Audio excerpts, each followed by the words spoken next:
Hi students, the last class we discussed about the packaging of DNA in prokaryotes. We have discussed so many things, and also I have given a problem how to calculate the length of the DNA, how to calculate the number of base pairs, and one of the students asked question about they want to more clarity in that one.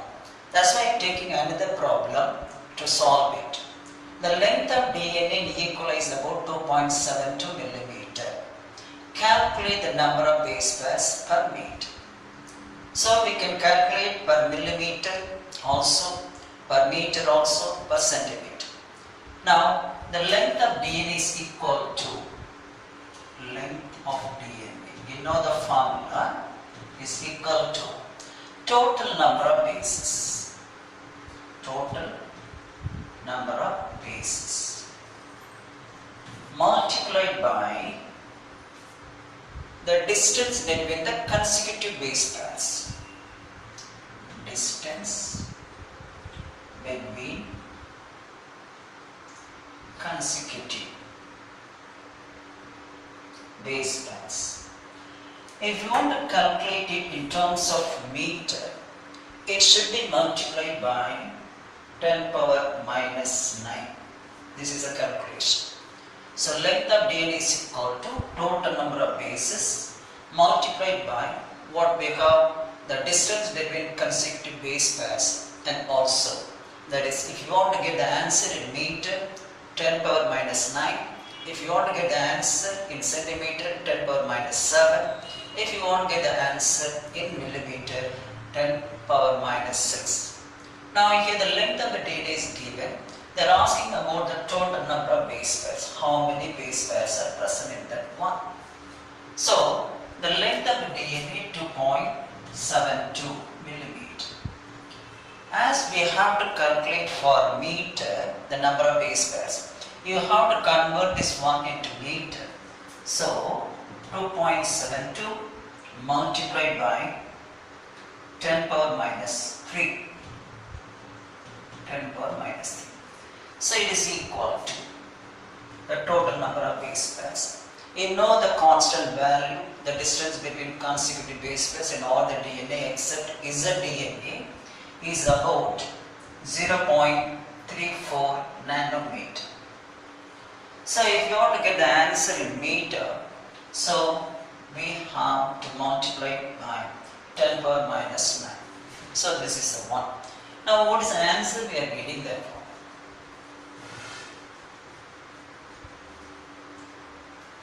So now total number of base pairs in that line, total number of base pairs is equal to, that is we have what is given the length of DNA 2.72 multiplied by 10 power minus 3 divided by, just we see that one 0.34. As meter is given in terms of 10 power minus 9, now I am taking that one as the numerator 10 power 9. Now what is the answer we are getting? So this is 8 times. Okay, 8 into, that is 10 power minus 3, then 10 power 9, so 10 power 6 base pairs per meter. This is the answer for that one. So the number of base pairs per meter here in the given length, that is what we have 8 into 10 power 6 base pairs per meter. So this is the way we can calculate either for centimeter or meter, etc. This is one of the problems want to know. That's why I'm just giving another example for you. Yesterday given one example with 1.36 millimeter. Now I'm giving 2.72. Okay. So normally when value is given in the NEET examination, they are giving the multiples of 0.34. Then only you can get the answer. They are giving the multiples of 0.34, the length. Okay, that is a 1. If it is 1.36, we have 4 into 10 power 6. And if it is 2.72, we have 8 into 10 power 6. Okay, so this is the problem. Let's go for the packaging of DNA in eukaryotes. It is somewhat complex when compared to the packaging of DNA in prokaryotes. Now, the chromatin. So there is no organization of chromatin in the case of prokaryotes. But in the case of eukaryotes, we have the organization of chromatin fiber. The chromatin is formed of just several repeating units called nucleosomes. The chromatin is formed of several repeating units called nucleosomes. So nucleosomes are formed only in the case of eukaryotes, not in the case of prokaryotes. There is no organization of chromatin. Roger Kornberg in 1974 provided a model of nucleosome. According to him, now a nucleosome is formed of actually 4, that is histone proteins multiplied by 2 to form what is called an aptamer. Now before that, what is a histone protein? It is a basic protein found associated with the nucleic acid DNA to form the gene. Hence the gene is also called nucleoprotein. In the case of prokaryotes, the DNA is actually bare. It is not associated with the histone protein. That's why there is no organization of chromatin. If you are taking the histone protein, there are 5 classes of histone proteins named as H1, H2A, H2B, H3 and H4. Out of these actually 5 histone proteins, that is 4 histone proteins are taking part in the formation of nucleosome, and the H1 I'll tell you the role later on. So, what do you mean by actually nucleosome as given by Kornberg? He suggested that he provided a model in that a nucleosome is formed of 2 molecules of 4 histone proteins. These are the 4 histone proteins. They are formed twice. That's why I mentioned 2 molecules of 4 histone proteins, H2A, H2B, H3 and H4. So multiply by 2, that's why 2 molecules of 4 histone proteins. They are organized to form a unit. The unit is formed of, that is 8 molecules. 8 molecules. 2 into 4 we are getting what is called 8 molecules of histone proteins called histone aptamer. Histone aptamer. So this is one part of nucleus. So the nucleosome is formed of one part, what is called histone aptamer. What is another part? We have to go for that one. Now these 8 molecules of H3A, H2B, they formed actually twice. H3 also formed twice. H4 also formed twice. They are arranged in actually 2 types of 4 each. A tetrapartite structure. I will show that one, what is an aptamer in the picture. A nucleosome is formed of 2 units. One, a histone aptamer. Number 2, DNA double helix. I mentioned about what is histone aptamer. 2 molecules of 4 histone proteins, H2A, H2B, H3, H4. They are formed actually twice. So we are getting what is called histone aptamer. So I mentioned about here the 8 actually histone proteins excepting H1 formed of actually the aptamer arranged in 2 tiers of 4 each. The upper tier is formed of H2A, H2A twice, and also H2B, H2B twice, so 4 tetrapartite structure. The lower tier is formed of 2 H3 and then 2 H4. So we have 4 in the upper tier and 4 in the lower tier together form an aptamer formed of 8 histone molecules. So each one is formed twice. So that is histone aptamer. Now the histone aptamer is wrapped by a DNA molecule. A DNA molecule is wrapped around the histone aptamer. Together form the nucleus. Now what I represented here, the black, this is the DNA, which normally wrapped around what is the histone aptamer. So the nucleosome is formed of 2 units, or we can say 2 kinds of substances. One histone aptamer of 8 protein histones, and then DNA double helix. Now this is the one. I represented upper and lower. In a simple manner I represent the histone octamer. Now the histone octamer is wrapped by a DNA double helix.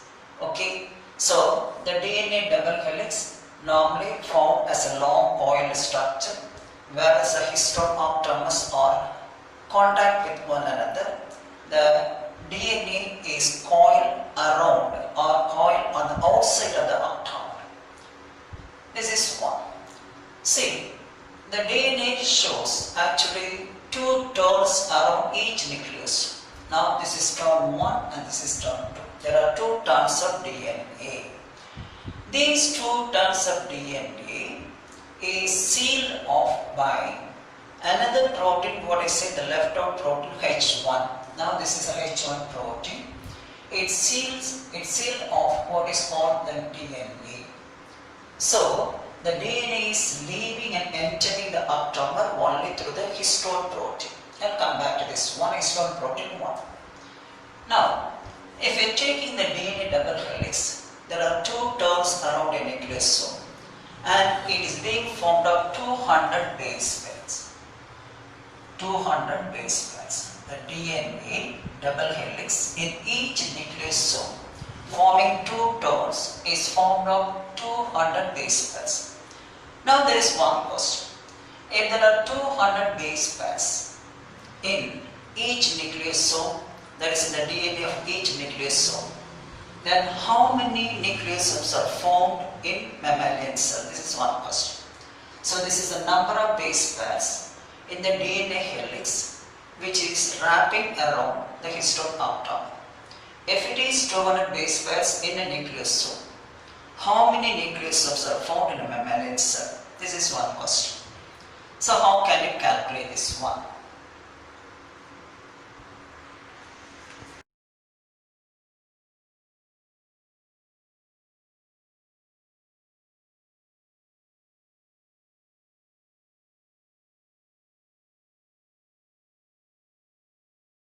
How many nucleosomes are present in a mammalian cell? How to calculate it? If we take actually the number of base pairs in each nucleosome, that is the double helix DNA, the total number of base pairs in each nucleosome is equal to 200 base pairs. 200 base pairs. You know already, in a diploid cell, in the case of mammalian cell, the length of DNA in mammalian cell is equal to 6.6 into 10 power 9. That's we can say either the length of DNA or number of base pairs. I am taking number of base pairs also. Number of base pairs. In a mammalian cell, that is 6.6 into 10 power 9 base pairs. Okay, this is number of base pairs. The number of base pairs in each nucleosome is 200 base pairs. If you are dividing the number of base pairs in a mammalian cell by the number of base pairs in each nucleosome, we will get the answer for the number of nucleosomes. So number of nucleosomes is equal to number of base pairs in a mammalian cell, that is 6.6 into 10 power 9, and the number of base pairs in each nucleosome, 200 base pairs. Then you are getting the total number of nucleosomes in a mammalian cell, 3.3 10 power 7. So the answer 3.3 10 power 7, such a number of nucleosomes formed in the case of mammalian cell. This is one problem related to. Now I will proceed further about the nucleosome.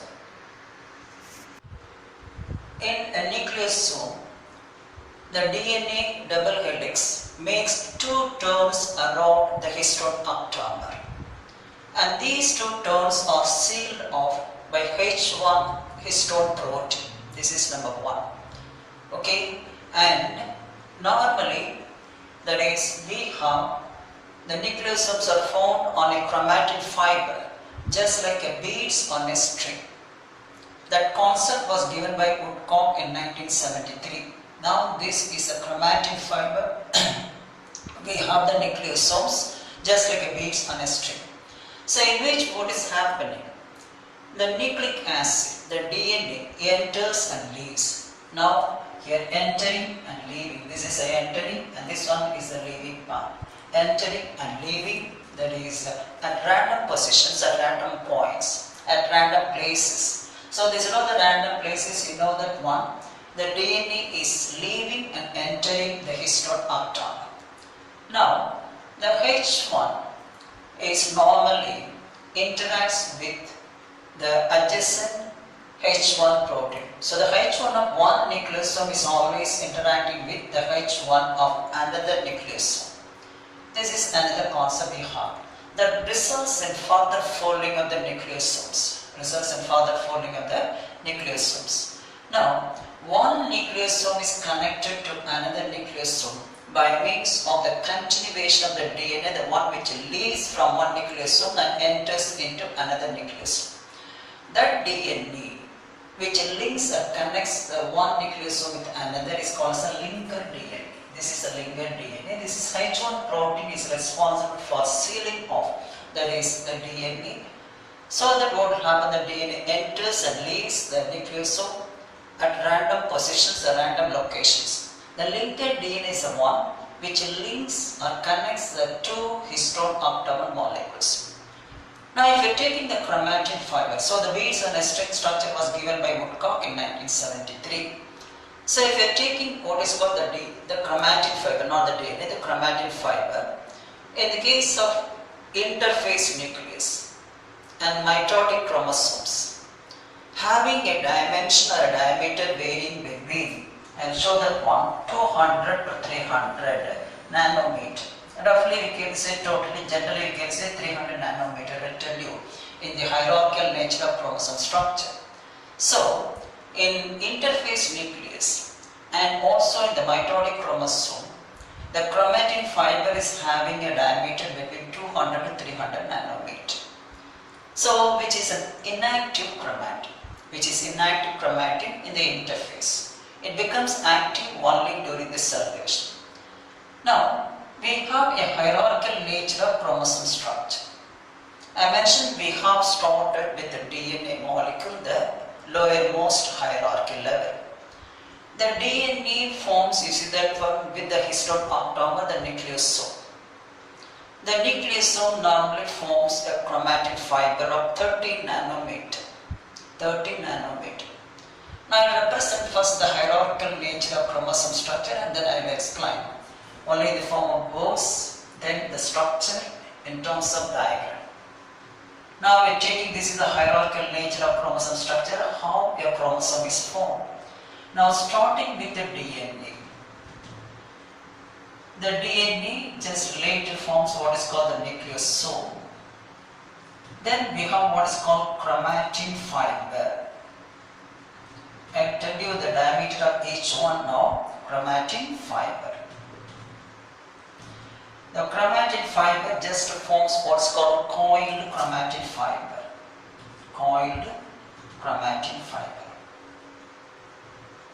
With the lobes, coiled chromatin fiber. So which undergoes what is called condensation. So condensation of chromatin fiber, that's what's called coil in coil.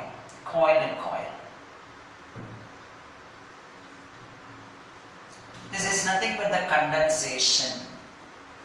I will show the picture also, condensation of chromatin fiber. So finally what we receive, the metaphase chromosomes. So this is the nature of hierarchy in the formation of what is called a chromosome. So we have the DNA. Now if you are comparing the diameter of each one, what's the diameter of each one? I am taking here, this is the organization starting from lower level. So diameter, this is about 2 nanometer. If you are taking the nucleosome, it is having a diameter of 11 nanometer. With the height, you know that one 5.5 nanometer. Each nucleosome is having a diameter of 11 nanometer and that is the height of 5.5 nanometer. Then we have what is called the chromatin fiber. Chromatin fiber, 30 nanometer. Then coiled chromatin fiber, we have 300 nanometer. Then after condensation, coil and coil, coil or coil and coil. Now we have the condensation of chromatin fiber. Now they have the diameter of 700 nanometer. Then finally, if you are analyzing the nature of the metaphase chromosome, they have the diameter of 1400 nanometer. This is what we have the chromosomal structure, hierarchical nature of chromosome structure. DNA, in which we have the nucleus of formation, the chromatin fiber with the 30 nanometer, and coiled chromatin fiber with the 300 nanometer, and then we have condensation of chromosome fiber leading to coiled coil or coil in coil, coiled coil, or we can say coil in coil. Then 1400 meter the metaphase chromosomes. Now I mentioned about that is this one 300 nanometer. This is the coiled chromatin fiber. In the case of interphase nucleus, what I mentioned varying from 200 to 300 as given in the book, but now this is a constant value. Now the chromatin fiber in interphase nucleus and mitotic chromosome having a diameter varying from 200 to 300 nanometer. That's what's given. Now we have actually 30 nanometer fibers arise from the that is nucleus of foldings. From the nucleus of foldings, we have fibers with a diameter 30 nanometer arise. So they chain to form a solenoid structure. They chain to form a solenoid structure. I'll tell you what it means solenoid. That is like a spring, a watch spring, coiled structure. That is called solenoid. So the chromatin fiber with the 30 nanometer arise from the what is called nucleus of foldings. They chain to form a solenoid having 6 nucleosomes per turn. Having 6 nucleosomes per turn. Now what is a solenoid? Suppose we have, so this is what we have, a solenoid structure like this, a solenoid structure, a spring-like structure. Now if you are seeing from the top, I mentioned already, it forms a solenoid structure having 6, that is what we have the nucleosomes per turn. Now these are all the 6 nucleosomes, like this. In each turn there are 6 nucleosomes. Per turn we have actually 6 nucleosomes, like that we have. So 30 nanometer fibers arise in the that is folding nucleosomes. They chain to form, that is join to form a solenoid having 6 nucleosomes per turn. In the spring, each turn is having what is called 6 nucleosomes. Now this structure is stabilized by the H1 protein. The structure is stabilized by H1 protein. Now if we are taking the DNA itself is a solenoid just arranged in the form of that is what is called a spring and folds about 40 folds. It actually folds about with actually about 40 folds we can see. It is a solenoid structure, the DNA itself, and it actually folds about 40 folds. With the 40 folds we can see. So anyway, the organization is normally because of the stability, because of the interactions between what we have the H1 proteins that is being maintained here. Now in the case of, I will present a better diagram for you also for this one, and also I have the picture, I will expose it. And now in the case of higher organisms, the packaging of DNA at higher level needs additional proteins in higher organisms at higher level. And such proteins are called together LHC. These are all called non-histone. Non-histone. Chromosomal protein. Chromosomal protein. So, in the case of higher level of organisms, The package needs additional proteins. These additional proteins are other than histone proteins, hence called non-histone chromosomal protein. So that's about the nature, what is a linker DNA, what is H1 protein, it is outside. The interaction between these two results in further foldings. Now I will show what is called actually the hierarchical nature of chromosome in a simple diagram, then we will go for as for the book.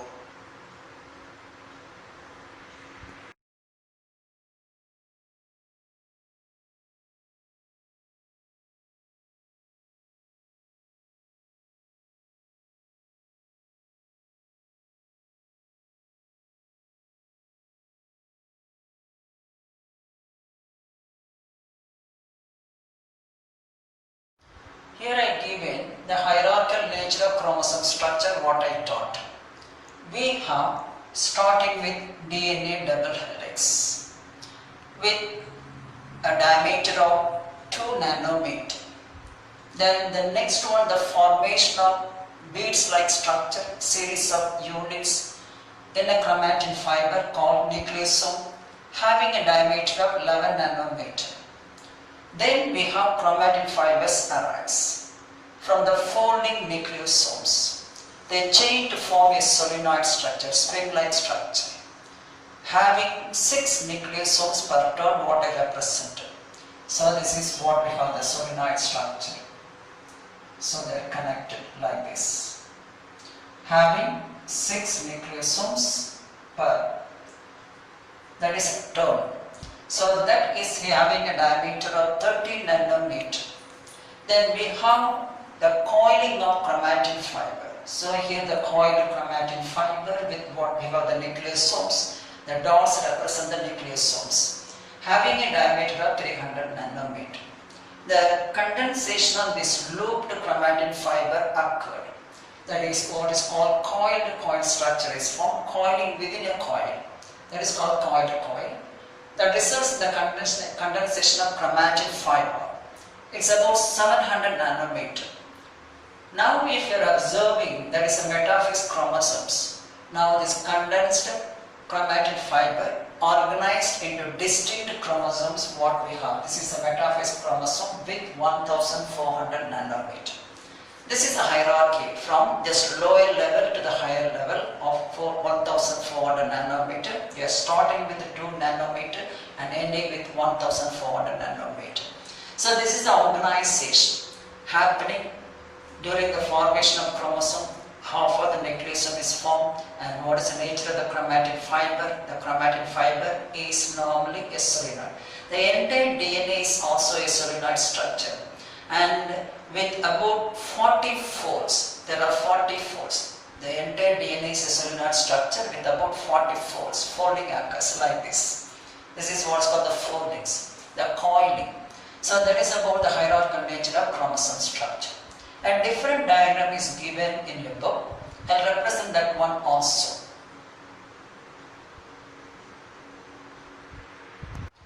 Here I given the diagram related to the hierarchical nature of chromosome structure as given in the book. Earlier what I taught to you, the same one, but given as per the book in a simple way. So we are starting with the DNA with the 2 nanometer, then the formation of nucleosome with 11 nanometer, then the fibers arise giving a solenoid structure, the chromatin fiber, that is 30 nanometer. In each turn we have 6 nucleosomes and followed by the coiled chromatin forming loops in the chromatin fiber having a diameter of 300 nanometer. Then coiled, nothing but the condensation of chromatin fiber, very much condensed and having a diameter of 700 nanometer. Coiling occurs within a coil. And then it leads to the formation of what is called the metaphase chromosome with 1400 nanometer. So this is about the hierarchical nature as given in the book.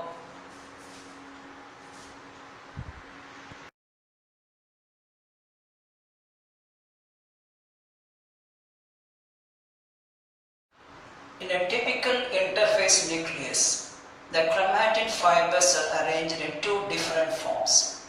One form of that is chromatin fiber is called euchromatin. Another form of chromatin fiber is called heterochromatin. That is nothing but the chromatin fibers You can see only the interface nucleus. Now what do you mean by euchromatin? So here the loosely packed chromatin fiber is called what is known as euchromatin. The tightly packed chromatin fiber is called that is heterochromatin. So number one, loosely packed.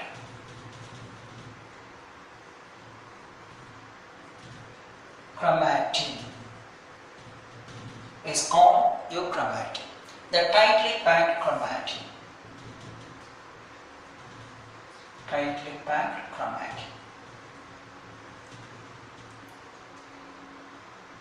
When it is stained, now it is lightly stained. When color is given, it is lightly stained. When color is given, it is darkly stained. Lightly stained chromatin.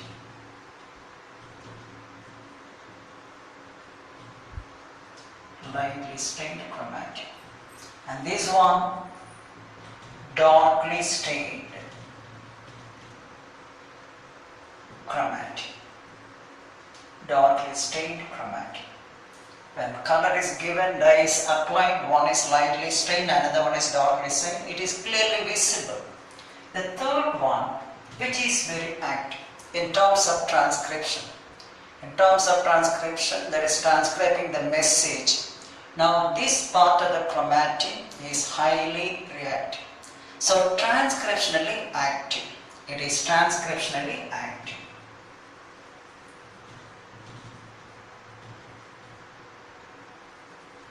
Transcriptionally active. We can also say that it is genetically active. Transcription is a process by which the DNA message is copied in mRNA for translation to form a protein. So it's a genetic event. So it is active. And this one is transcriptionally inactive. Transcriptionally inactive. Now if we are taking X and Y chromosomes, we can say the Y chromosome is inert or inactive. This is because Y chromosome contains large amount of heterochromatin, making the Y chromosome inactive. Why is Y chromosome inactive? This is because of large concentration of heterochromatin, which makes, as it is inactive, it makes the Y chromosome inactive. And this one, the X chromosome, is highly active. The reason for that one, it is rich in euchromatin. So X chromosome is active and Y chromosome is inactive. This is because of the nature of the chromatin formed in these two chromosomes. Now we have also, if you are taking one more just point I would like to say, if you are just taking the amount of DNA, the amount of DNA in euchromatin is normal. But in the case of heterochromatin, the amount of DNA is large. When the DNA exceeds the normal amount, then definitely it will retard the activity. Anything which is in excess normally suppresses the activity, the same condition here too. So here just normally DNA content is normal. Here the DNA content is more. DNA content is more. So why is the chromosome Y inactive? This is because of heterochromatin. Why is the X chromosome active? This is because of rich amount of euchromatin. So these are some of the differences between euchromatin and heterochromatin. The two different, just the components or the parts of what is called the chromatin during interface nucleus. This is one of the 3 marks question. Just I remind you, study that one, very simple also. Okay. As in the case of RNA and DNA. So even you know that one, we have studied RNA and DNA. RNA is formed of, that is ribose sugar, DNA deoxyribose sugar. The base, in the case of RNA, one of the bases you know uracil. In the case of that one, thymine. Then DNA is a double stranded structure, RNA is a single stranded structure. Already given the differences in the last actually episode. Then normally the RNA uses protein coding information. RNA uses protein coding information. Whereas the DNA maintains the protein coding information. RNA uses protein coding information. This is the extra point you have. RNA just uses the protein coding information, whereas the DNA maintains the protein coding information, maintains and uses. That is the main words, the difference between RNA and DNA. So this is about what we get the packaging of DNA both in prokaryotic and eukaryotic cells. We'll pass on to the replication of DNA in the next